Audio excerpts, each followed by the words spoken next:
Bon, déjà, je fais un coucou comme ça à Collins du côté du Cap-Vert. Lui et moi, on a discuté hier. Hein. On a discuté, on a échangé hier un peu tard, jusqu'à un peu tard dans la nuit.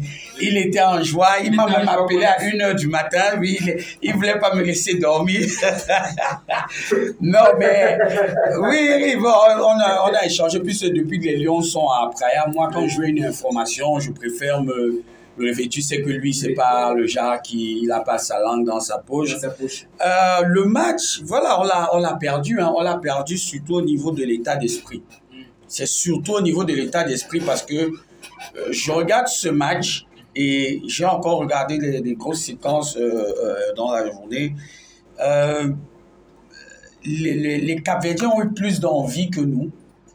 Ils ont eu plus d'envie et ils ont fait preuve je vais dire quoi, de beaucoup de courage parce que à l'entame de cette rencontre, ils sont premiers de la poule. Même le point du match nul les arrange. C'est-à-dire que c'est à nous d'aller les chercher. Si on veut véritablement la victoire, c'est à nous d'aller les chercher. Et ils ont fait le pari de dire, OK, on vous laisse la balle, vous venez et on va procéder par com. Et ils sont restés focus dans cette idée-là. Après, derrière, nous, on a manqué de folie, en fait. On a manqué de folie, on a manqué de ce truc-là qui... Voilà, on n'a pas enflammé le match. Si tu regardes le match, jusqu'à moins 10-15 minutes comme ça, oui.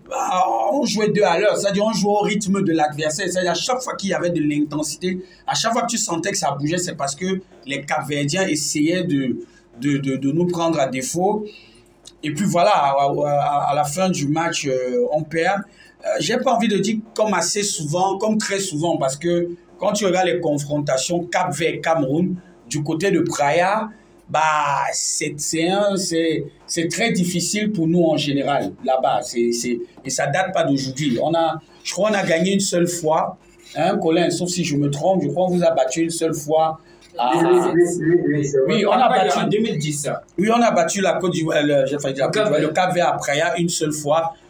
Donc, c'était véritablement une expédition périlleuse. On revient de là avec une défaite amère. Ça, on ne va pas se mentir. C'est vrai qu'au courant de l'émission, on va rentrer un peu dans le match de manière plus spécifique.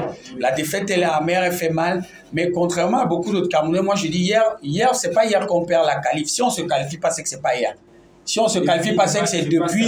Non, même pas les Swatini, c'est l'Angola, parce qu'on commence nos éliminatoires et tout. Le premier match à l'extérieur, c'est le match contre l'Angola. Ensuite, tu as les Swatini, où sur les 2 matchs, on fait des bêtises.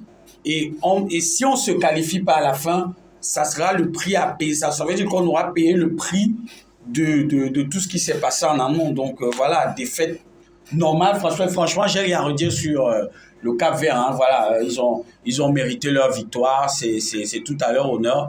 Ils sont à ça d'une qualification historique. Et pour avoir longtemps échanger constamment avec Collins qui travaille à la fédération capverdienne, c'est un processus qui est mis sur pied depuis pratiquement 2-3 ans. Et les premiers résultats, en fait, c'est la brillante Coupe d'Afrique des Nations qu'ils font en Côte d'Ivoire, où ils ne perdent aucun match, c'est-à-dire sur l'ensemble du temps réglementaire. Ils sont éliminés contre l'Afrique du Sud au tir au but avec le magnifique Ronwen Williams. Et là, ils sont en passe de se qualifier encore pour la Coupe du Monde de manière historique en éliminant, en passant devant le Cameroun, la Libye.